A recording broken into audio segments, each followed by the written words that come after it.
Hello viewers, welcome to today's session. This is Padala Tirupati, Assistant Professor, Department of Botany, Government Degree College for Women, Jagitya. Today our topic is food web, food chain and food web.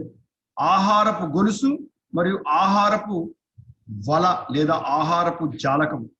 మరి ఈ ఆహారపు వల ఆహారపు జాలకానికి సంబంధించి మనము నేర్చుకునేటప్పటికీ మనం ఇందులో నేర్చుకోబోయేటువంటి అంశాలు ఏమేమి ఉంటాయో మనం చూసినప్పుడు ఒక పోషక స్థాయి నుంచి శక్తి అనేటువంటిది మరొక పోషక స్థాయిలోకి ఎలా బదిలీ చేయబడుతుంది, ఒక రేఖాచిత్రం ద్వారా ఏ విధంగా బదిలీ చేయబడుతుంది, అలా బదిలీ చేయబడినటువంటి శక్తి, అలా బదిలీ చేయబడినటువంటి జీవద్రవ్య రాశి, అలా బదిలీ చేయబడినటువంటి వీటికి సంబంధించినటువంటి సంఖ్యలు ఏ విధంగా మార్పు జరుగుతాయో, అదేవిధంగా జీవులు ఒక జీవి నుంచి మరొక జీవిలోకి మారిన తర్వాత శక్తి, అవి చనిపోయిన తర్వాత వాటికి సంబంధించినటువంటి మృత కళేబరాలు విచ్ఛిన్నమైపోయి భూమిలో మళ్ళీ ఏ విధంగా కలిసిపోతాయి, వీటికి సంబంధించి ఏ విధంగా వాటికి సంబంధించినటువంటి పోషక మూలకాల యొక్క రవాణా జరుగుతుంది, అదేవిధంగా కర్బనాలకు సంబంధించినటువంటి మూలకాల యొక్క రవాణా ఏ విధంగా జరుగుతుంది, జీవభూ రసాయనిక వలయాల ద్వారా మనం అది వాటికి సంబంధించినటువంటి అంశాలు భవిష్యత్తులో నేర్చుకోవడానికి అవకాశం ఉంటుంది. ఇందులో మనము కార్బన్ సైకిల్, నైట్రోజన్ సైకిల్, అదేవిధంగా వాటర్ సైకిల్ వంటివి మనం ఆల్రెడీ నేర్చుకుని ఉన్నాం, మళ్ళీ భవిష్యత్తులో మళ్ళీ నేర్చుకుంటాం. అంతే వీటికి సంబంధించి వీటిలో జీవుల యొక్క పాత్ర ఏ విధంగా ఉంటుందో కూడా మనం నేర్చుకోబోతున్నాం. వీటితో పాటు అత్యంత ముఖ్యమైనటువంటి ఏంటంటే ఏ విధంగా చనిపోయినటువంటి మృతదేహాలను భూమిలో కలిపివేసేటువంటి జీవులు ఉంటాయో వాటిని మనం సూక్ష్మ వినియోగదారులుగా మనం చెప్పుతున్నాం.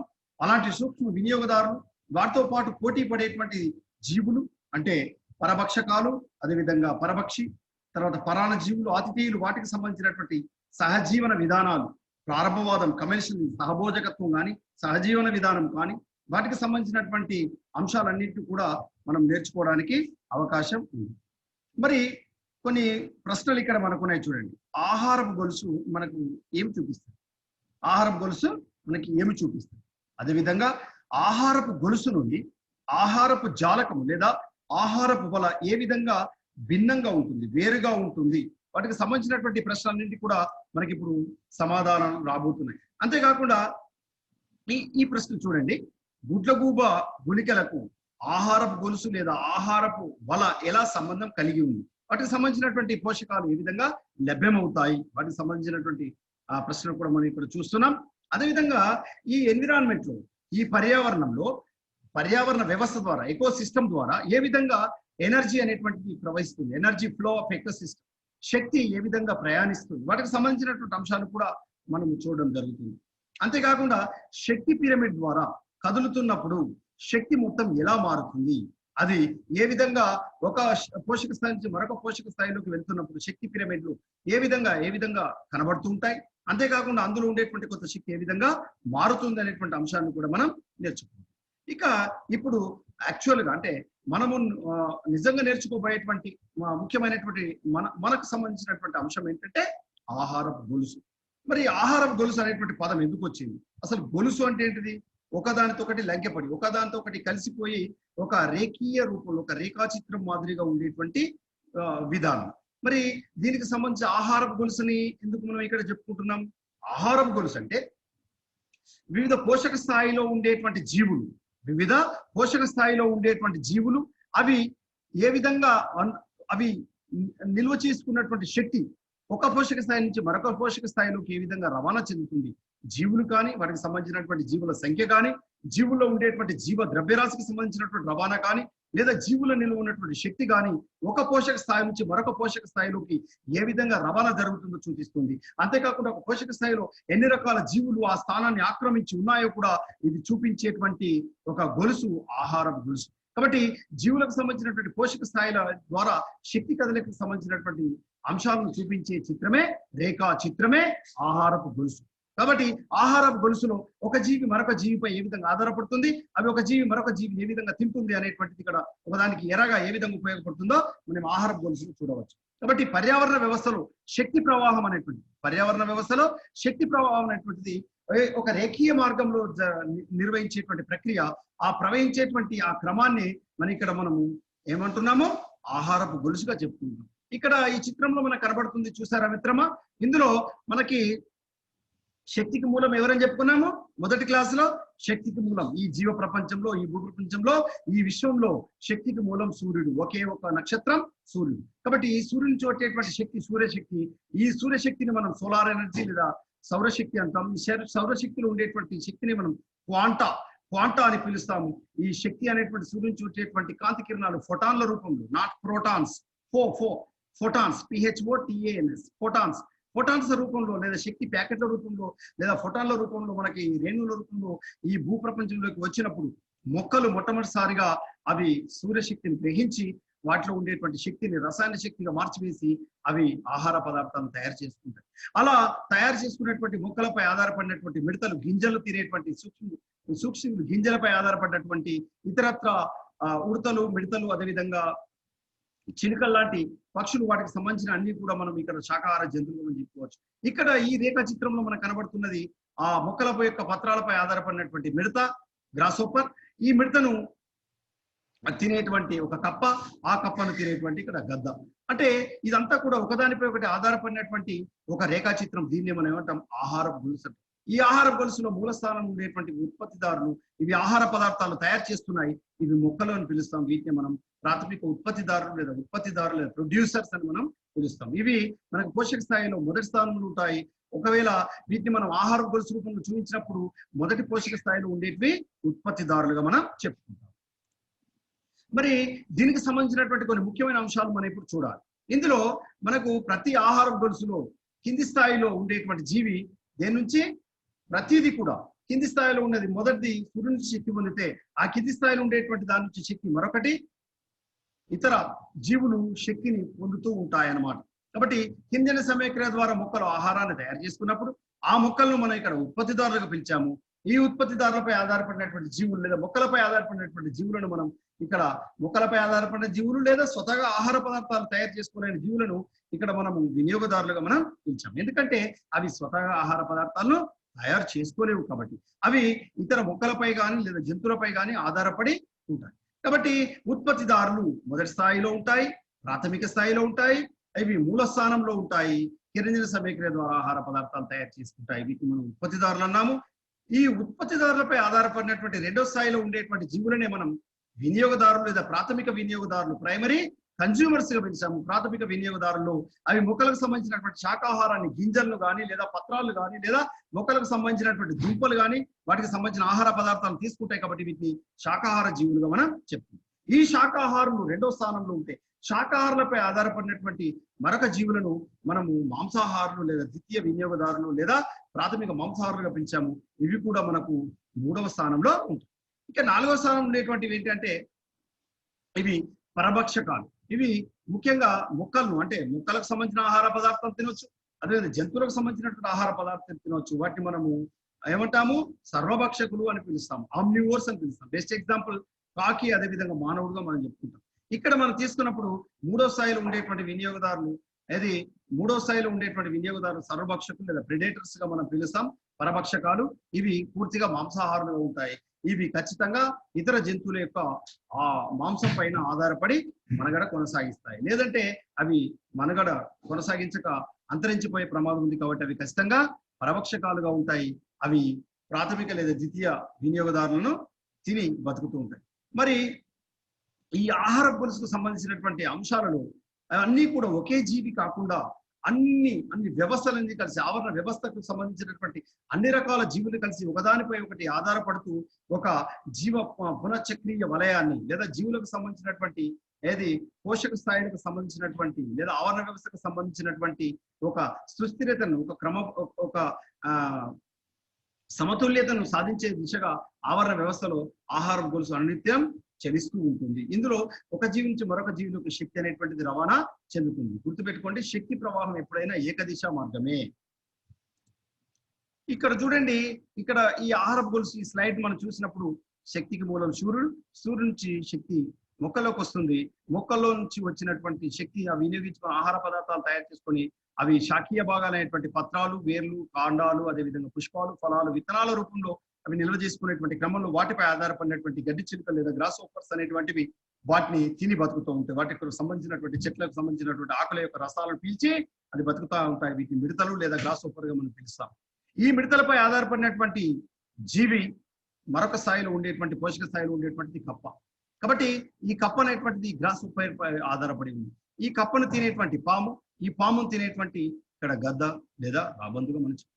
ఇదంతా కూడా ఒక ఆహారపు గొలుసు. ఈ ఆహారపు గొలుసును మనం గమనిస్తే చూడండి, ఇక్కడ ఈ ఆహారపు గొలుసులో సూర్యుడి నుంచి వచ్చినటువంటి శక్తి, సూర్యుడి నుంచి వచ్చినటువంటి ఈ శక్తి ఇక్కడికి సూర్యుడి నుంచి వచ్చేటువంటి శక్తి దేనికి వచ్చి చేరింది? మొక్కలకు వచ్చి చేరింది. కాబట్టి మొక్కలు మనం ఇక్కడ ఏమన్నాము? ప్రాథమిక ఉత్పత్తిదారులు లేదా ప్రొడ్యూసర్స్ లేదా ఉత్పత్తిదారులుగా పిలుస్తాం.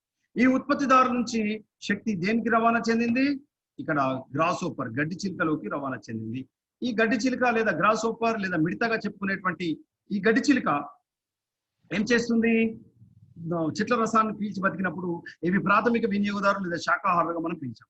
దీనిపై ఆధారపడినటువంటి ఇక్కడ చూడండి, ఇది మొదటి స్థాయి. మొదటి స్థాయిలో ఉండేటువంటిది ఉత్పత్తిదారులు, రెండవ స్థాయిలో ఉండేటువంటివి శాకాహారులు, మూడవ స్థాయిలో ఉండేటువంటిది ఏంటిది? ఇది ఫ్రాగ్, కప్ప.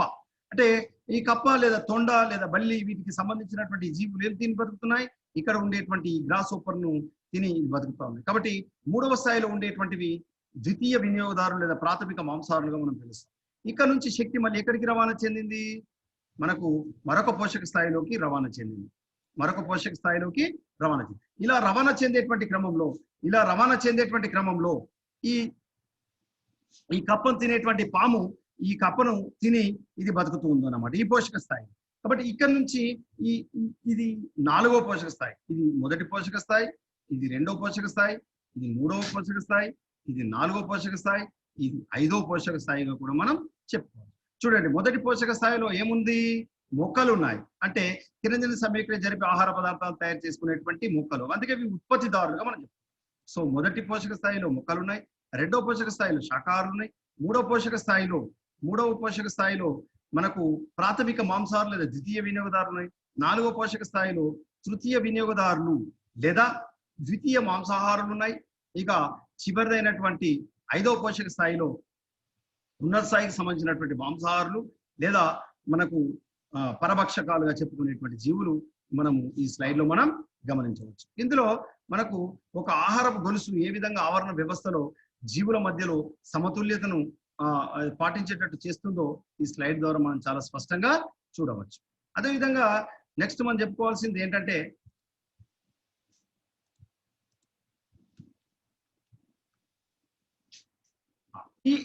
దీనికి సంబంధించినటువంటి ఇది కూడా ఒక ఆహారపు గొలుసు.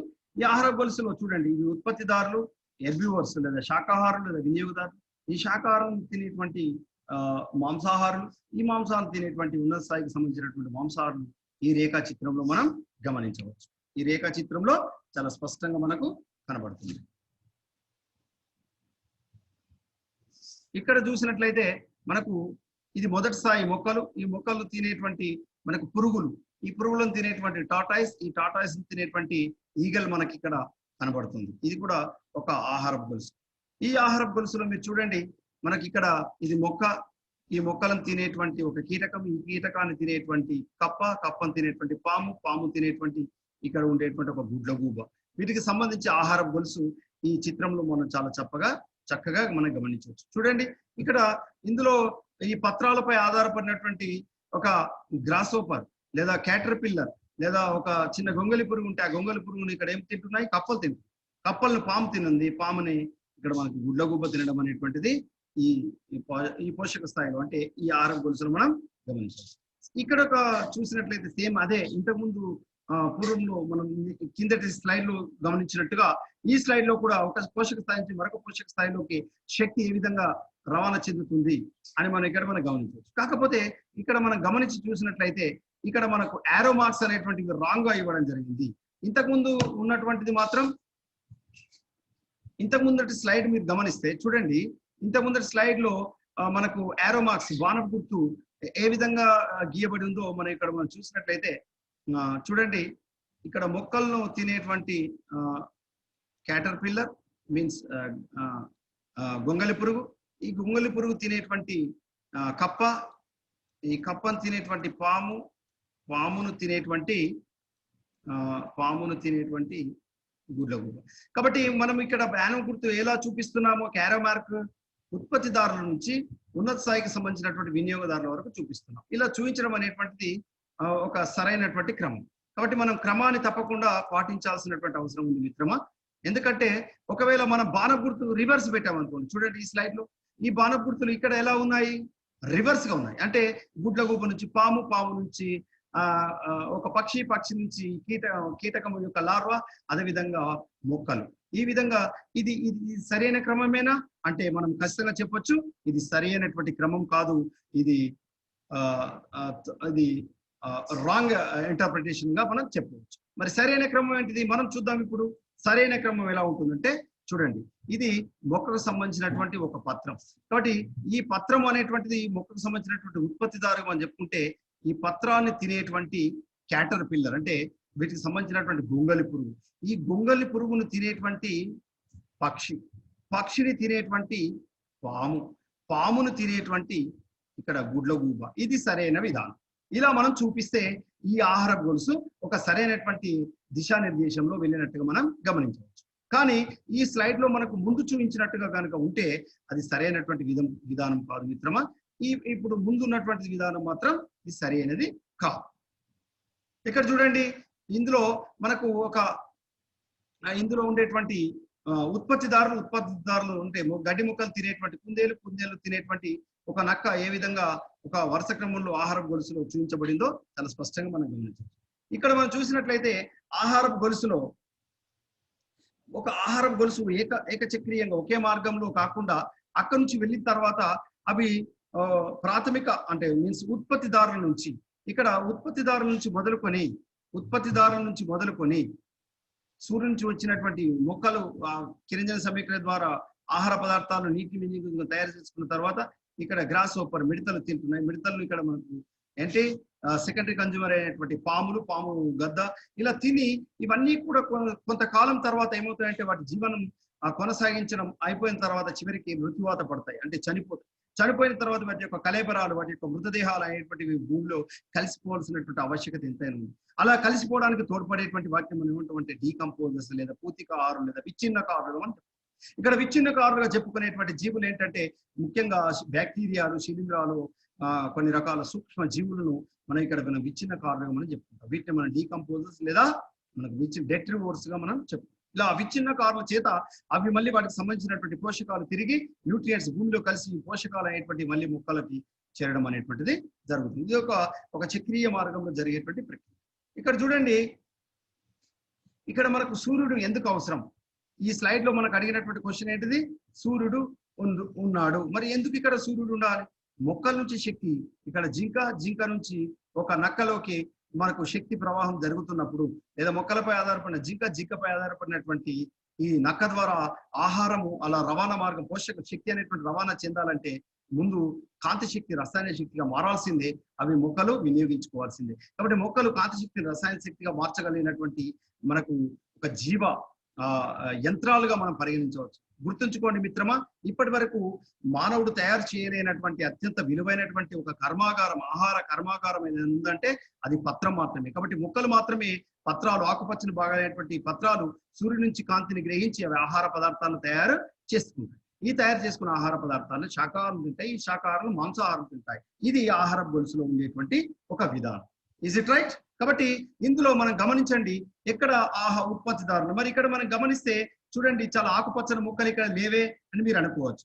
ఒక కొలను ఆవరణ వ్యవస్థ కనుక మనం తీసుకున్నట్లయితే లేదా ఒక సముద్ర ఆవరణ వ్యవస్థను కనుక మనం తీసుకున్నట్లయితే ఇందులో మొక్కలు అనేటువంటి కాకుండా నీటి ఉపరితలంపై తేలియాడుతూ ఉండేటువంటి సొంత చలనవయవాలు లేకుండా నీటి ఉపరితలంపై తేలియాడేటువంటి సూక్ష్మ మొక్కలు ఉంటాయి, వాటిని మనం శైవలాలుగా మనం పిలుస్తాం. కాబట్టి ఇక్కడ శైవలాలను మనం ఉత్పత్తిదారులుగా పిలుస్తాం. ఇక్కడ చూడండి ఉత్పత్తిదారు. మనకు ఉన్నటువంటి ప్రశ్న ఏంటిది, ఈ ఆహార గొలుసులో ఉత్పత్తిదారులు ఎక్కడ ఉన్నాయి మిత్రమా? ఇక్కడ ఉన్నాయి. వీటిని మనం ఉత్పత్తిదారులు లేదా శైవలాలుగా పిలుస్తాము. ఇవి కొలను ఆవరణ వ్యవస్థ లేదా నీటి ఆవరణ వ్యవస్థ, జలావరణ వ్యవస్థకు సంబంధించినటువంటి వాటిలో ఇవి మనం ఉత్పత్తిదారులుగా మనం పేర్కొంటాం. ఈ ఉత్పత్తిదారుల నుంచి శక్తిని వినియోగించుకునేటువంటివి ఇక్కడ మనకు రెండవ స్థాయి పోషక స్థాయిలో ఉండేటువంటివి రొయ్యలు, ప్రాన్స్ ఉన్నాయి. ఈ ప్రాన్స్ వాటిని తిని అవి ఆహార పదార్థాలుగా తీసుకొని అవి రెండవ స్థాయిలో మరి వినియోగదారులుగా ఉన్నాయి. ఆ తర్వాత వాటిని తినేటువంటి చిన్న చేపలు, ఆ చిన్న చేపలు తినేటువంటి షీల్ చేపలు, ఆ షీల్ చేపలు తినేటువంటి ద్రోపు ఎలుగుబంట్లు అనేటువంటివి ఇక్కడ మనకు చాలా స్పష్టంగా ఈ ఆహార గొలుసులో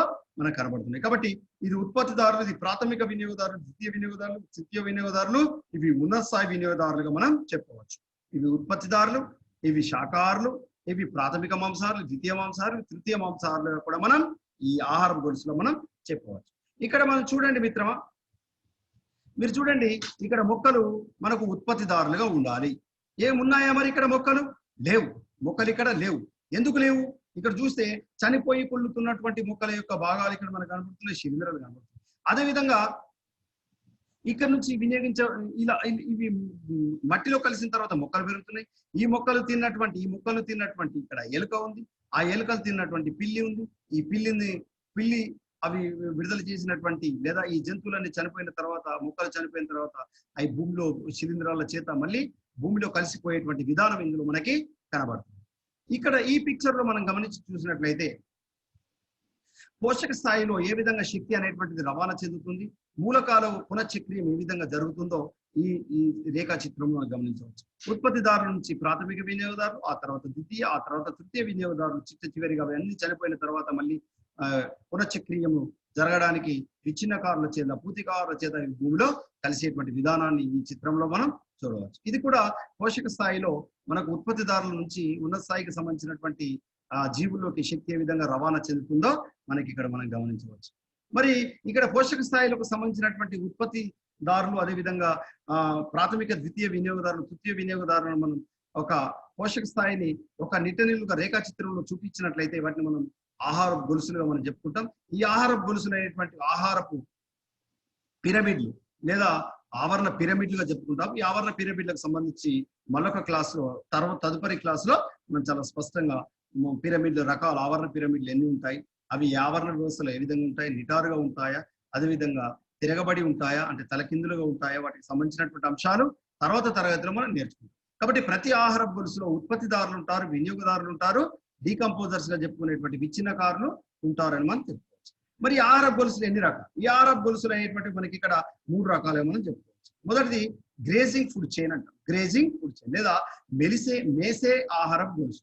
మేసే ఆహార గొలుసులో మొట్టమొదటిసారిగా అన్ని కూడా ఉత్పత్తిదారుల నుంచి ప్రారంభమయ్యేటువంటి ఆహార గొలుసు, ఉత్పత్తిదారుల నుంచే ప్రారంభమయ్యేటువంటి ఆహార గొలుసు మనం ఇక్కడ ఏమని పిలుస్తామంటే మేసే ఆహార గొలుసు లేదా గ్రేజింగ్ ఫుడ్ చైన్ గా పిలుస్తాం. ఇక్కడ మనము ఈ ఆవరణ వ్యవస్థలో లేదా ఈ ఆహార గొలుసులో గడ్డి ఉత్పత్తిదారుగా ఉంటుంది. ఆ గడ్డిపై ఆధారపడినటువంటి మిడత మనకు శాకాహారి లేదా ప్రాథమిక వినియోగదారులు ఉంటాయి. ఆ మిడతను తినేటువంటి పక్షులు మరి ద్వితీయ వినియోగదారులు ఉంటాయి. ఆ పక్షులను తినేటువంటి ఫాల్కాన్ అనేటువంటి జీవి మనకు ఉన్నత స్థాయికి సంబంధించినటువంటి వినియోగదారుగా ఉంటుంది. కాబట్టి ప్రకృతిలో అత్యంత ఎక్కువగా ఉండేటువంటి ఆహార గొలుసు, సర్వసాధారణమైనటువంటి ఆహార గొలుసు గ్రేజింగ్ ఫుడ్ చైన్ అంటే మేసే ఆహారం గొలుసు మాత్రమే. ఇక్కడ ఈ వ్యవస్థ అనేటువంటిది అత్యంత ఆమోదయోగ్యమైనటువంటి ఎక్కువ మొత్తంలో మనకు కనబడుతున్నటువంటి గొలుసు మనకు గ్రేజింగ్ ఫుడ్ చైన్. కాబట్టి మన మేసే ఆహారపు గొలుసు. ఇందులో గ్రేజింగ్ ఫుడ్ చైన్ లో మనం చూసినట్లయితే చాలా స్పష్టంగా ఉత్పత్తిదారుల నుంచి ఉన్నత స్థాయికి సంబంధించినటువంటి వినియోగదారుల వరకు ఏ విధంగా శక్తి రవాణా జరిగిందో చూడొచ్చు. మొక్కల నుంచి క్యాటర్ పిల్లర్ అంటే గొంగలి పురుగు, తర్వాత కప్ప, తర్వాత పాము, తర్వాత మనకు గుడ్లగుబ్బలోకి ఏ విధంగా శక్తి రవాణా చెందిందో మనం చూడొచ్చు. ఇక రెండవ రకమైనటువంటి ఆహార గొలుసు డెట్రిటస్ ఫుడ్ చైన్. ఇందులో గమనించండి, ఇక్కడ స్లైడ్ లో మనం చూద్దాం. డెట్రిటస్ ఫుడ్ చైన్ దేంతో ప్రారంభం అవుతుందంటే బతికున్నటువంటి మొక్కలతో కాదు మిత్రమా, అప్పుడే చనిపోయి కుళ్ళుతున్నటువంటి మొక్కలు లేదా జంతువులకు సంబంధించినటువంటి మృత కళేబరాల నుంచి, అక్కడ నుంచి ఈ డెట్రిటస్ ఫుడ్ చైన్ అనేటువంటి ప్రారంభం. కాబట్టి ఆ చనిపోయి కుళ్ళుతున్నటువంటి సేంద్రియ పదార్థాలు అంటే ఎండిపోయి పడిపోయినటువంటి ఆకులు, అలములు కావచ్చు, లేదా మొక్క యొక్క వివిధ భాగాలు కావచ్చు, లేదా జంతువులకు సంబంధించినటువంటి నిర్మాణాలే కావచ్చు, అవి అప్పుడే కుళ్ళుతున్నటువంటి సేంద్రియ పదార్థంగా ఉంటుంది. వాటిపై ఆధారపడినటువంటి బ్యాక్టీరియా కావచ్చు, యాక్టినోమైసిస్ శిలీంధ్రాలు కావచ్చు, లేదా ఇతరత్ర సూక్ష్మజీవులు మైకోప్లాజ్మా కావచ్చు, లేదా కొన్ని రకాల కీటకాలు మిల్లిపేట్స్, డెట్రివర్స్ కు సంబంధించినటువంటి మిల్లిపేట్స్ కావచ్చు, అవి ఆధారపడి సంక్లిష్ట ఆహార పదార్థాలను ఏం చేస్తాయి, సరళ ఆహార పదార్థాలుగా మార్చివేసి జీవుల యొక్క, ముఖ్యంగా జీవుల్లో ఉండేటువంటి సంక్లిష్ట సేంద్రియ పదార్థాలను సరళ సేంద్రియ పదార్థాలుగా మార్చి భూమిలో కలిపివేసి జీవభూ రసాయన యొక్క వలయాలు అనునిత్యం నిరంతరాయంగా జరగడంలో ఈ డెట్రిటస్ ఫుడ్ చైన్ అనేటువంటిది తోడ్పడుతుంది. ఇందులో మీరు గమనించి చూస్తే బ్యాక్టీరియా, ఫంజై, ప్రోటోజోవా, ఇన్సెక్ట్స్ అంటే మనకు శిలీంధ్రాలు, కీటకాలు, నిమాటి ఎలిమెంట్స్ సంబంధించినటువంటి జీవులు ఇందులో ఉండి వాటిని మనకు అసేంద్రియ అంటే ఇనార్గానిక్ కాంపౌండ్స్ గా మార్చివేసి అవి భూమిలో కలిపేటట్టు చేస్తాయి. ఇక్కడ చూడండి డెట్రిటస్ ఫుడ్ చైన్ లో ఫస్ట్ ఎండిపోయినటువంటి ఆకులు. ఈ చిత్రంలో మనం గమనించి చూస్తే ఎండినటువంటి ఆకులు, అప్పుడే రాలినటువంటి ఆకులు, కుళ్ళుతున్నటువంటి సేంద్రియ పదార్థాలు, ఆ సేంద్రియ పదార్థాలపై ఆధారపడినటువంటి వుడ్ లావ్స్ అంటే మనకి ఏదైతే ఒక ప్రత్యేకమైనటువంటి కీటకాలు వాటిపై ఆధారపడి వాటిని కుళ్ళింపజేస్తాయి అన్నమాట. కర్రను తినేటువంటి, అదేవిధంగా కర్రను తినేటువంటి కీటకాలు లేదా ఎండుతున్నటువంటి కుళ్ళుతున్నటువంటి సేంద్రియ పదార్థం తినేటువంటి ఇతర సూక్ష్మజీవులు వాటిని కుళ్ళింపజేస్తాయి. వీటిపై ఆధారపడినటువంటి పక్షులు, వాటిపై ఆధారపడినటువంటి ఉన్నత స్థాయికి సంబంధించినటువంటి మాంసాహారులు ఈ డెట్రిటస్ ఫుడ్ చైన్ లో మనం చాలా స్పష్టంగా గమనించవచ్చు. ఈ చిత్రంలో మనం గమనిస్తున్నది ఏంటంటే మూడో రకమైనటువంటి ఆహారపు గొలుసు. అదే మనం దేనికి సంబంధించినటువంటి ఆహారపు గొలుసుగా మనం చెప్పుకుంటామంటే పరాన్నజీవ ఆహారపు గొలుసుగా మనం చెప్పుకుంటాం. ఈ పరాన్నజీవ ఆహారపు గొలుసులో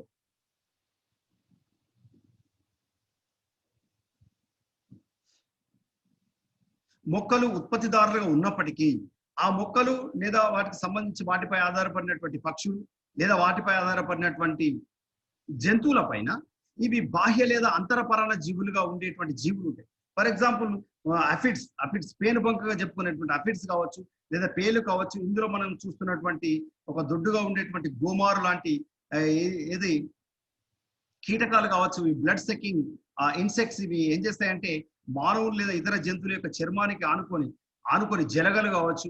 ఇవి వాటికి సంబంధించి రక్తాన్ని బ్లడ్ సెకింగ్ అంటే రక్తాన్ని గుచ్చి పీల్చేటువంటి రకాలకు సంబంధించినటువంటి కీటకాలు, పేలు కావచ్చు. ఇవి ఆ జీవులపై ఆధారపడి ఉండి వాటి నుంచి ఏది మొక్కల నుంచి అదేవిధంగా జంతువుల నుంచి రసాలను పీల్చి ఇవి పరాన్నజీవులుగా ఉంటాయి. ఈ పరాన్నజీవ ఆహారపు గొలుసు. మరి ఆహారపు గొలుసు యొక్క ప్రాముఖ్యత ఏంటి? What is the importance of this food chain? ఆహారపు గొలుసు యొక్క ప్రాముఖ్యత ఏంటంటే ఆహారపు గొలుసు సంబంధించినటువంటి దీనికి సంబంధించినటువంటి విజ్ఞానం, దీనికి సంబంధించిన పరిజ్ఞానం మనం ఏమర్థం చేసుకోవచ్చు అంటే ఇందులో ఉండేటువంటి ఆహారము దానికి సంబంధించినటువంటి శక్తి రవాణా ఒక వ్యవస్థ నుంచి మరొక వ్యవస్థలోకి ఏ విధంగా రవాణా చెందింది, లేదా ఆ జీవుల మధ్య పరస్పర సంబంధాలు ఏ విధంగా ఉన్నాయి, ఆ శక్తి రవాణా చెందినప్పుడు ఎంత మొత్తంలో రవాణా చెందింది, అలా రవాణా చెందడంలో వచ్చేటువంటి అవాంతరాలు వాటికి సంబంధించినటువంటి నిరంతరాయంగా జరుగుతున్నాయా అని తెలుసుకోవడానికి ఈ ఆహారపు గొలుసు అనేటువంటిది అత్యంత ప్రాముఖ్యంగా తోడ్పడుతుందని చెప్పవచ్చు. అంతేకాకుండా ఈ ఆహారపు గొలుసు యొక్క మరొక ప్రాముఖ్యత ఏంటంటే బయో మ్యాగ్నిఫికేషన్ సైకిల్ ఏ విధంగా జరుగుతుందో తెలుపుతుంది. బయో మ్యాగ్నిఫికేషన్ సైకిల్ ఏం జరుగుతుందంటే ఏదైనా ఒక విష పదార్థం లేదా మానవుని కానీ జంతువు కానీ మొక్కలకు సంబంధించినటువంటి హాని చేసేటువంటి ఒక విష పదార్థం ఏ విధంగా మొక్కల నుంచి లేదా ఒక ప్రాంతం ఒక పోషక స్థాయి నుంచి మరొక పోషక స్థాయిలోకి ఏ విధంగా రవాణా చెంది అవి మానవుని యొక్క శరీరంలోకి ఏ విధంగా జీవ సంచయన వలయం ద్వారా బయో మ్యాగ్నిఫికేషన్ ద్వారా రవాణా చెందుతాయి ఆహారపు గొలుసు ద్వారా మాత్రమే తెలుసుకోవచ్చు. దీని బెస్ట్ ఎగ్జాంపుల్ ఏం చెప్పుకోవచ్చు అంటే ఫర్ ఎగ్జాంపుల్ మన తరగతిలో ఉండేటువంటి జ్యోతి అనేటువంటి అమ్మాయి, అదేవిధంగా ఆకాంక్ష అనేటువంటి అమ్మాయి, వీరిద్దరు కలిసి ఒక పంట పొలం, ఒక 4 ఎకరాల పొలం వేశారు. 4 ఎకరాల పంట పొలం వేశారు లేదా వరి పొలం వేశారు. ఆ వరి పొలం వేసేటప్పటికి ఇక్కడ వాతావరణ పరిస్థితుల వల్ల వాటికి సంబంధించినటువంటి బ్యాక్టీరియా లేదా వైరస్ల వల్ల వచ్చేటువంటి వ్యాధులైనటువంటి అవి బ్లాస్ట్ డిసీజే కావచ్చు, లేదా అగ్గి తెగులే కావచ్చు, లేదా వాటికి సంబంధించినటువంటి ఆకుమచ్చ తెగులే కావచ్చు. ఇలా వచ్చినప్పుడు వాటిని నివారించడం కోసం వాటిని సంహరించడం కోసం వాటిపైన క్రిమి సంహారక మందులు పెస్టిసైడ్స్ స్ప్రే చేయడం జరుగుతుంది. అలా స్ప్రే చేసేటువంటి క్రమంలో కొద్ది మొత్తంలో ఆ వరి పొలం పైన కాకుండా అవి అక్కడ ఉండేటువంటి ఆ నీటిలో ఆ వరి పొలం ఉండేటువంటి నీళ్ళలో కూడా ఆ కెమికల్ సంబంధించినటువంటి కాంపోనెంట్ అందులో పడిపోవడం జరుగుతుంది. అట్ ద సేమ్ టైం అదే సమయంలో వర్షాలు పడ్డప్పుడు ఆ వర్షపు చుక్కల ద్వారా కారినటువంటి ఆ మొక్క పైన నుంచి వచ్చినటువంటి ఆ కెమికల్ కాంపోనెంట్, అదేవిధంగా స్ప్రే చేయప్పుడు పడినటువంటి ఆ నీళ్ళలో ఉండేటువంటి ఆ కెమికల్ పెస్టిసైడ్ ఆ నీళ్ళ ద్వారా లోతట్టు ప్రాంతానికి చేరి అక్కడ ఉండేటువంటి ఆ కుంటలో లేదా చెరువులో చేరడం అనేటువంటి జరుగుతుంది. అలా కుంటలో చెరువులో చేరినటువంటి ఆ విష పదార్థం లేదా క్లోరోఫైరిపాస్ కావచ్చు, లేదా మోనోక్రోటోఫాస్ కావచ్చు, లేదా మ్యాంకో జెబ్ కావచ్చు, లేదా కార్బన్డైజిమ్ కావచ్చు, లేదా ఫంగిసైడ్, పెస్టిసైడ్, బ్యాక్టీరిసైడ్, ఇన్సెక్టిసైడ్ ఏదేమైనప్పటికీ కూడా వాటికి సంబంధించినటువంటి ఆ కెమికల్ ఏది ఆ నీటి ద్వారా ఆ నీళ్ళలో ఉండేటువంటి నీటి జీవులు జలచర జీవులైనటువంటి కీటకాలు జలచర జీవులైనటువంటి మొక్కలు జలచర జీవులైనటువంటి చేపల యొక్క శరీరంలోకి అది వెళ్ళడం జరుగుతుంది. అలా వెళ్ళినటువంటి ఆ విష పదార్థం ఆ చేపలను పట్టుకొని తిన్నటువంటి మానవ శరీరంలోకి తిరిగి చేరుతుంది. కాబట్టి ఇలా ఏదో ఒక విష పదార్థం ఒక ప్రదేశంలో కొట్టినటువంటి విష పదార్థం స్ప్రే చేసినటువంటి విష పదార్థం ఎలా మానవుని యొక్క శరీరంలోకి చేరిందో తెలిసేదే జీవ సంచయన వలయం బయోమాగ్నిఫికేషన్ సైకిల్. ఇలా బయోమాగ్నిఫికేషన్ ఎలా జరుగుతుందో తెలిపేదే ఆహారపు గొలుసు. కాబట్టి ఆహారపు గొలుసు ద్వారా బయోమాగ్నిఫికేషన్ ఎలా జరిగిందో తెలుసుకోవచ్చు. అంతేకాకుండా బయోమాగ్నిఫికేషన్ ద్వారా ఏ రసాయన పదార్థం వల్ల జీవికి విష పదార్థం హాని చేసింది, ఆ హాని గల కారణమైనటువంటి విష పదార్థం ఏంటో కూడా కనుక్కోవడానికి ఆహార గొలుసు అనేటువంటిది అతి ముఖ్య పాత్ర వహిస్తుంది. ఇక ఇందులో చెప్పుకునేటువంటి రెండవ అంశం ఏంటంటే ఆహారపు బల, లేదా దీన్ని మనం ఆహారపు జాలకం అంటే. ఆహారపు బల లేదా ఆహారపు జాలకం అంటే ఏంటంటే ఆహారపు గొలుసులు కేవలం ఒకే ఒక ఆహారపు గొలుసు కాకుండా అనేకమైనటువంటి ఆహారపు గొలుసులు ఒకదానితో ఒకటి లంకెపడి నెట్వర్క్ ఆఫ్ ది నెట్వర్క్, ఒక లంకెపడి ఒక వెబ్ మాదిరిగా నెట్వర్క్ ఆఫ్ ది నెట్వర్క్ అని ఏ విధంగా చెప్పుకుంటాము వెబ్ను, ఇక్కడ కూడా అనేక పోషక స్థాయిలో ఉండేటువంటి జీవులు కేవలం ఒకే రకమైనటువంటి ఆహార పదార్థాన్ని తీసుకోక అవి ఇతర పోషక స్థాయిలో ఉండేటువంటి లేదా వేరొక గొలుసులో ఉండేటువంటి జీవిని ఆహారంగా తీసుకుంటున్నాయి. కాబట్టి ఇలా ఒక పోషక స్థాయిలో అంటే ఒక ఆహార గొలుసులోని కాకుండా అనేక ఆహార గొలుసులు ఒకదాంతో ఒకటి లంకెపడి ఒక వల లాంటి నిర్మాణాన్ని ఏర్పరుస్తాయి. కాబట్టి దీన్ని ఆహారపు వెబ్ లేదా ఆహారపు వల లేదా ఆహారపు జాలకం ఫుడ్ వెబ్ గా మనం చెప్పుకోవడం అనేటువంటిది జరుగుతుంది. కాబట్టి ఇవన్నీ కూడా ఒక సంక్లిష్టమైనటువంటి నమూనాగా మారుతుంది. ఆహార గొలుసు అనేటువంటిది ఒకే ఒక రేఖీయ చిత్రంగా ఉంటే ఆహారపు వల అనేటువంటిది ఒక సంక్లిష్టంగా నెట్వర్క్ మాదిరిగా మారిపోయి ఒకదాంతో ఒకటి జిగ్జాగ్ గా మారిపోయి అన్ని జీవులు ఒక జీవిలో ఉండేటువంటిది ఇంకో ఆహార గొలుసు ఉండేటువంటి ఇంకో స్థాయిలో ఉండే జీవిని ఆహారంగా తీసుకోవచ్చు. అలా తీసుకోవచ్చు. ఈ చిత్రాన్ని మనం చూసినట్లయితే ఏ విధంగా ఒక పోషక స్థాయిలో ఉండేటువంటి జీవి లేదా ఒక ఆహార గొలుసులో ఉండేటువంటి జీవి మరొక ఆహార గొలుసులో ఉండేటువంటి జీవికి ఎలా ఆహారంగా తోడ్పడుతుందో మనకి ఇక్కడ ఈ స్లైడ్ ద్వారా మనం చూడొచ్చు. ఈ చిత్రంలో మనం గమనిస్తున్నాము ఇక్కడ మొక్కలను తీసుకునేటువంటి జీవులు అవి చనిపోయిన కుళ్ళిపోయి మట్టిలో కలుస్తాయి, లేదా వాటిని శిలీంధ్రాలు తింటాయి, వాటిని కీటకాలు లేదా నిమటోడ్స్ తింటాయి, మళ్ళీ వాటిని రెండో స్థాయిలో ఉండేటువంటి జీవులు ఉంటాయి, వాటిని మళ్ళీ మూడో స్థాయిలో ఉండేటువంటి జీవులు. కానీ అట్ ద సేమ్ టైం అదే సమయంలో ఆ పోషక స్థాయిలో ఉండేటువంటి జీవులను ఫర్ ఎగ్జాంపుల్ ఇక్కడ మైక్రోరైజం, ఈ మైక్రోరైజన్ ఇక్కడ మనకు నిమటోడ్స్ తింటున్నాయి, ఆ నిమటోడ్స్ అక్కడ నుంచి అవి పక్షులు తింటున్నాయి. అదే వాటికి సంబంధించినటువంటి మైక్రోరైజా అంటే శిలీంద్ర మూలాలను ఇక్కడ తీసినట్లయితే ఆర్థ్రోపోడ్స్ అంటే మనకు కీటకాలు అంటే ఆర్థ్రోపోడ్కి సంబంధించినటువంటి కీటకాలు ఇక్కడ తింటున్నాయి, వాటిని మళ్ళీ పక్షులు తింటున్నాయి. ఇక్కడ చూసినట్లయితే సేంద్రియ పదార్థం బ్యాక్టీరియా తింటుంది, బ్యాక్టీరియాలు మళ్ళీ ఇక్కడ మనకు ప్రోటోజోవా తింటుంది, లేదా బ్యాక్టీరియాలు ఎర్త్వామ్స్ అంటే వానపాము తింటే వానపాములు మళ్ళీ ఇతర జంతువులు తింటాయి. కాబట్టి ఇవి ఒక పోషక స్థాయిలో ఉండేటువంటి జీవులు మరొక జీవిలోకి ఏమవుతుంది ఆహారంగా మనకి తోడ్పడనేటువంటిది జరుగుతుంది. కాబట్టి ఇందులో శక్తి అనేటువంటిది ప్రాథమిక స్థాయి నుంచి ఉన్న స్థాయి వరకు జీవులోకి వెళ్ళినప్పుడు ఒక పోషక స్థాయి నుంచి మరొక పోషక స్థాయిలో ఒక ఆహార గొలుసు నుంచి మరొక ఆహార గొలుసులోకి ఏ విధంగా శక్తి రవాణా లేదా జీవులకు సంబంధించినటువంటి జీవ పదార్థ రవాణా ఏ విధంగా జరుగుతుందో తెలుసుకోవచ్చు. ఇందులో మనకు ఆహారపు వల అనేటువంటిది ఇక్కడ కూడా మళ్ళీ మనకు మూడు రకాలు మనం చెప్పుకోవచ్చు. ఇక్కడ వీటికి సంబంధించినటువంటిది టోపోలాజికల్ వెబ్స్, రెండవది ఫ్లో వెబ్స్, మూడవది ఇంటరాక్షన్. మొదటి రకమైనటువంటి వెబ్ లో ఏం తెలుసుకోవచ్చు, this food web simply indicate feeding relations అంటే ఆహారపు సంబంధాలు ఏ విధంగా ఉంటాయో తెలుసుకోవడానికి టోపోలాజికల్ వెబ్స్ తోడ్పడతాయి. టోపోలజీ ఆ స్థానంలో ఉండేటువంటి ఆహారపు సంబంధాలు అలవాట్లు ఏ విధంగా ఉన్నాయో తెలుసుకోవచ్చు ఆహారపు వల ద్వారా.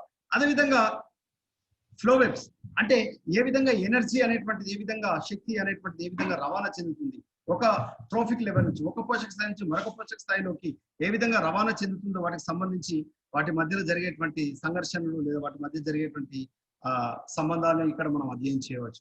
ఇక మూడవది ఇంటరాక్షన్స్, వాటి మధ్యలో జరిగేటువంటి ఇన్ఫ్లుయెన్స్ ఒక జీవి మరొక జీవిపై ఏ విధంగా ప్రభావాన్ని చూపుతుంది అనేటువంటి అంశాన్ని ఇందులో మనం చూడవచ్చు.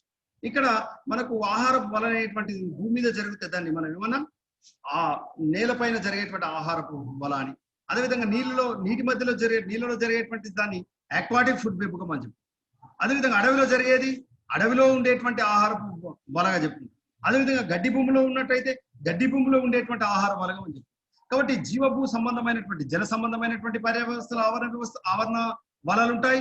అదేవిధంగా భూమికి సంబంధించినటువంటి వాటిలో కూడా మనకు ఆహార బలాలు అనేటువంటివి ఉంటాయని మనకు అర్థమవుతుంది. మరి భూమికి సంబంధించినటువంటి ఆహార బలం ఏ విధంగా ఉంటుందో ఇంతకుముందు మనం చెప్పుకున్నాం. ఇక్కడ మనం చూసినట్లయితే మొక్కలపై ఆధారపడేటువంటి నిమాటోడ్ కి సంబంధించినటువంటి జీవులు, అదేవిధంగా సూక్ష్మ జీవులైనటువంటి శిలీంధ్రాలు, అదేవిధంగా చనిపోయిన తర్వాత ఇతరత్ర ఆర్గానిక్ వాటిని తినేటువంటి ఇతరత్ర జీవులు, వాటిని అవి ఒకదాంతో ఒకటి ఏ విధంగా లంకెపడ్డాయో భూమికి సంబంధించినటువంటి ఆహార బలం.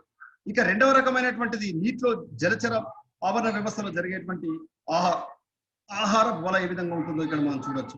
కార్బన్ డైఆక్సైడ్ వివిధంగా మొక్కలు తీసుకున్నప్పుడు అవి నీటి ఉపరితలంపై తేలియాడేటువంటి ఆహారపు తయారు చేసుకునేటువంటి స్వయం పోషక జీవులైనటువంటి సూక్ష్మ జీవులు లేదా ఆల్గేకు సంబంధించినటువంటి నీటి ఉపరితలంపై సొంత చలవాయాలు లేకుండా తేలియాడుతుండేటువంటి వృక్ష ప్లవకాలకు సంబంధించినటువంటి జీవులు చూస్తున్నాం.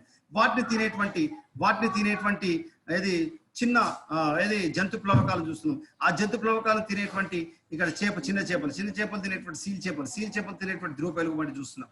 ఇదే కాకుండా ఇక్కడ ఆహారం తయారు చేసినటువంటి ఇవి భూమిని చేరిన తర్వాత ఇక్కడ ఉండేటువంటి క్రాప్స్, ఆ క్రాప్స్ తినేటువంటి చేపలు తినేటువంటివి ఒకదాంతో ఒకటి ఏ విధంగా లంకపడ్డాయో నీటి ఆవరణ వ్యవస్థలు మనం ఇక్కడ చాలా స్పష్టంగా చూస్తున్నాం. ఇక అదేవిధంగా అడవిలో ఉండేటువంటి ఆహారపు వల ఏ విధంగా ఉంటుందో మనం ఇక్కడ చూడొచ్చు.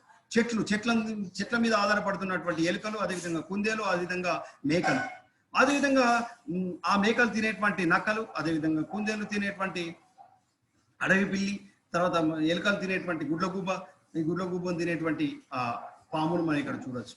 మరి ఇవన్నిటిని చివరిగా ఏం తింటుంది? ఒక సింహం తింటుంది. వీటిని మనం కీస్టోన్ స్పీసీస్ అంటాం. అత్యంత ముఖ్యమైనటువంటి జీవ సంఘాలు, అత్యంత ముఖ్యమైనటువంటి జీవులుగా మనం వాటిని పిలుచుకోవచ్చు. ఇక్కడ మనం మన పామును ఇక్కడ మనకు గద్ద తింటుంది లేదా రాబందు తినడం అనేటువంటి జరుగుతుంది. అంతేకాకుండా ఇక్కడ ఉండేటువంటి రాబందును ఒక పోషక స్థాయిలో అక్కడ ఏం తింటుంది? నక్క తింటుంది లేదా తోడేలు తింటుంది. ఇక్కడ ఉండేటువంటి కుందేలును అక్కడ అడవి పిల్లి తింటుంది. అదేవిధంగా అక్కడ ఉండేటువంటి మేకను ఇక్కడ తోడేలు తినొచ్చు, అదేవిధంగా మేకను సింహం కూడా తినొచ్చు. ఇక్కడ ఈ ఎలుకను అడవి పిల్లి తినొచ్చు, గుడ్లగూబ తినొచ్చు, అదేవిధంగా ఇతర జీవులు కూడా ఒకదాంతో ఒకటి ఇది ఆహారం కావడం అనేటువంటిది జరుగుతుంది. ఇది మనకు అడవి ఆవరణంలో ఉండేటువంటి ఆహారపు వల. అదేవిధంగా గడ్డి మైదానం ఉండేటువంటి ఆహారపు వల ఏ విధంగా ఉంటుందో ఇక్కడ మనం చూద్దాం.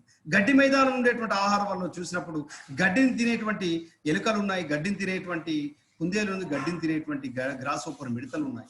ఇలా వీటిని తినేటువంటి రెండవ స్థాయిలో ఉండేటువంటి జీవులు మనకు ఒక స్థాయిలో బల్లి ఉంది, అదే మరొక స్థాయిలో కుందేలు ఉంది, మరొక స్థాయిలో పాము ఉంది. కానీ మళ్ళీ ఇక్కడ గ్రాస్ హోపర్ గడ్డి మిడతను తినేటువంటి అక్కడ గద్ద తినొచ్చు, అదేవిధంగా మిడత ఆ బల్లిని తినొచ్చు, అదేవిధంగా ఆ గద్ద లేదా రాబందు ఇక్కడ కుందేలు తినొచ్చు, అదేవిధంగా ఎలుకను కూడా ఆ గద్ద కూడా తినొచ్చు. కాబట్టి ఒక పోషక స్థాయిలో ఉన్నటువంటిది ఒక ఆహార గొలుసులో ఉండే జీవి మరొక ఆహార గొలుసులో ఉండేటువంటి జీవికి ఆహారంగా ఇక్కడ మనకి ఉపయోగపడమైనటువంటిది గమనిస్తున్నాం. ఇది మనకి ఎక్కడ గమనిస్తున్నాము? గడ్డి మైదానంలో ఉండేటువంటి ఆహార వలలో ఈ చిత్రాన్ని మనం గమనించవచ్చు. కాబట్టి ఈ ఆహారపు వల అనేటువంటిది ఏ విధంగా ఉన్నత స్థాయి నుంచి ఉత్పత్తిదారుల నుంచి ప్రాథమిక వినియోగదారుల నుంచి ద్వితీయ వినియోగదారుల నుంచి తృతీయ వినియోగదారులు, ఆ విధంగా ఉన్నత స్థాయికి సంబంధించినటువంటి జీవుల్లోకి ఏ విధంగా అవి ఒకదానితో ఒకటి ఏ విధంగా లంకెపడిందో ఇక్కడ ఉండేటువంటి అది ఆవరణ వ్యవస్థ, ముఖ్యంగా గడ్డి మన భౌమ్య మరియు నీటికి సంఘాలకు సంబంధించినటువంటి నీటి ఆవరణ వ్యవస్థలో జీవులు అంటే ఆవరణ వ్యవస్థ ఒకే ఆవరణ వ్యవస్థలు కాకుండా అన్ని రకాలకు సంబంధించినటువంటి భౌమ అదేవిధంగా నీటికి సంబంధించినటువంటి ఆవరణ వ్యవస్థలో కలిసి కూడా ఆవరణ వల అనేటువంటిది ఆహార వల అనేటువంటిది ఏర్పడడం అనేటువంటిది జరుగుతుంది. ఇక్కడ కూడా ఆహార వల ఒకదాంతో ఒకటి ఏ విధంగా ఉత్పత్తిదారుల నుంచి ప్రాథమిక వినియోగదారులు, అక్కడి నుంచి ద్వితీయ, అక్కడి నుంచి తృతీయ వినియోగదారులోకి ఆహారము ఏ విధంగా శక్తి అదేవిధంగా జీవద్రవ్యము ఏ విధంగా రవాణా చెందుతుందో ఒక పోషక స్థాయిలో, అదేవిధంగా ఒక ఆహార గొలుసులో ఉండే జీవి మరొక ఆహార గొలుసులో ఏ విధంగా రవాణా చెందుతుందో ఈ ఆహార వల ద్వారా మనం నేర్చుకోవచ్చు. మరి ఈ ఆహార వల యొక్క ప్రాముఖ్యత ఏంటి? ఆహారపు జాలకము లేదా ఆహారపు వల యొక్క ప్రాముఖ్యత ఏంటి? ఇందులో మనకు ఉత్పత్తిదారుల నుంచి మొదలుకొని ఉన్నత స్థాయికి సంబంధించినటువంటి వినియోగదారుల వరకు అన్ని కూడా ఉంటాయని తెలుసు. అలా ఉన్నప్పుడు ఒక జీవికి ఒకే రకమైనటువంటి ఆహారం ఉండకుండా అది మరొక జీవి పైన కూడా ఆధారపడి ఉంటుంది. కాబట్టి ఆహారపు అలవాట్లు అనేటువంటివి విభిన్నంగా ఉంటాయి. కొన్ని పరభక్షకాలుగా ఉంటాయి, కొన్ని ఎలా ఉంటాయి, కొన్ని సర్వభక్షకులుగా ఉంటాయి. అంతేకాకుండా జీవభూ రసాయనిక వలయాలు ఏ విధంగా జరగడానికి అందులో ఉండేటువంటి ఆహార చక్రాల ద్వారా లేదా పోషక మూలకాలు ఏ విధంగా రవాణా చెందుతాయి, వీటికి కావాల్సినటువంటి శక్తి కోసం, పోషణ కోసం మనకు వాతావరణం నుంచి కావాల్సినటువంటి ఆక్సిజన్ కానీ లేదా మొక్కల నుంచి కావాల్సినటువంటి శక్తి ఏ విధంగా అందుతుందో ఈ ఆహారపు వల ద్వారా మనం నేర్చుకోవచ్చు. అంతేకాకుండా ఈ ఆహారపు వల అనేటువంటిది ఎకోసిస్టమ్ లేదా పర్యావరణ వ్యవస్థకి ఒక నిశ్చలత్వాన్ని, ఒక సుస్థిరత్వాన్ని, ఒక స్టెబిలిటీని ఇవ్వడం అనేటువంటి జరుగుతుంది. ఒక ఆవరణ వ్యవస్థ బ్యాలెన్స్డ్గా సమతుల్యంగా ఉంటుందా లేదా అని మనం ఆహారపు వల ద్వారా మనం నేర్చుకోవచ్చు. కాబట్టి ఆహారపు వల ద్వారా అక్కడ ఉండేటువంటి ఆవరణ వ్యవస్థ బ్యాలెన్స్డ్గా ఉందా లేదా మనం చాలా ఈజీగా అబ్జర్వ్ చేయవచ్చు. ఎందుకంటే అవి సుస్థిరంగా ఉంటేనే అక్కడ ఉండేటువంటి పర్యావరణంలో, పరిసరాల్లో జంతువుల మధ్య, జీవుల మధ్యలో సరైనటువంటి హార్మోన్ నెలకొని ఉంది అని అర్థమవుతుంది. ఒక జీవి మరొక జీవిని చంపి తినడం, అవి ఒకదాంతో ఒకటి ఆహారంగా ఉపయోగపడడం అనేటువంటి జరుగుతుంది. అలా ఎప్పుడైతే ఆవరణ వ్యవస్థలో శబ్దత అంటే నిశ్చలత్వము, స్థిరత్వము కోల్పోయినప్పుడు, లేదా జిగ్జాగ్ మూమెంట్ ఏర్పడినప్పుడు, లేదా అంబిగ్యూటీ ఏర్పడినప్పుడు, లేదా ఏదైనా అవాంతరం ఏర్పడినప్పుడు అక్కడ ఉండేటువంటి జీవుల మధ్యలో ఆహార కొరత జరగవచ్చు, ఆవాసం కోసం సంఘర్షణ జరగవచ్చు, లేదా అవి ప్రత్యుత్పత్తి కోసం కావచ్చు మరొక ప్రాంతానికి వెళ్ళిపోవడం, లేదా అవి పూర్తిగా అంతరించిపోవడం, లేదా వాటి మనగడే ప్రశ్నార్థకమైపోయి పరిణామాలు కూడా ఏర్పడవచ్చు. అంతేకాకుండా ఇప్పుడు మనం చూస్తున్నాం అనేకమైనటువంటి వైల్డ్ ఎనిమల్స్, అంటే మనకు వన్యంగా పెరిగేటువంటి జంతువులైనటువంటి, మానవ ప్రమేయం లేకుండా పెరిగేటువంటి జంతువులైనటువంటి మనకు నక్కలు కానీ, అదేవిధంగా జింకలు కానీ, లేదా అడవి పందులు కానీ, లేదా చిరుతలు, సింహాలు, అదేవిధంగా పులులు కానీ మనం చూస్తున్నాం రోడ్లపైకి రావడం, లేదా అవి ఇతర పట్టణ మానవుల యొక్క జనావాసాల్లోకి రావడం అనేటువంటిది మనం గమనించవచ్చు. దీనికి గల కారణం ఆవరణ వ్యవస్థ సమతుల్యత దెబ్బతినడమే. కాబట్టి ఆవరణ వ్యవస్థ యొక్క సమతుల్యతను మనం కాపాడాల్సినటువంటి అవసరం ఉంది. ఆవరణ వ్యవస్థలో ఆహార గొలుసులు, ఆహార వల అనేటువంటిది ఎప్పుడు కూడా నిరంతరాయంగా ఎలాంటి అవాంతరం లేకుండా జరిగినప్పుడు ఆవరణ వ్యవస్థ సమతుల్యంగా ఉంటుంది, ఎలాంటి అవాంతరం లేకుండా జరుగుతుందని మనం ఇక్కడ చెప్పుకోవచ్చు. ఇది ఈనాటి మనకు సంబంధించినటువంటి టాపిక్. దీంట్లో మనం ఆహార గొలుసులు, ఆహార వలకు సంబంధించినటువంటి రకాలు, వాటికి సంబంధించినటువంటి ప్రాముఖ్యత ఈనాటి ఈ టాపిక్ లో, ఈ సెషన్ లో మనం నేర్చుకున్నాం. ఓకేనా? This is today's our topic. I will stop here today.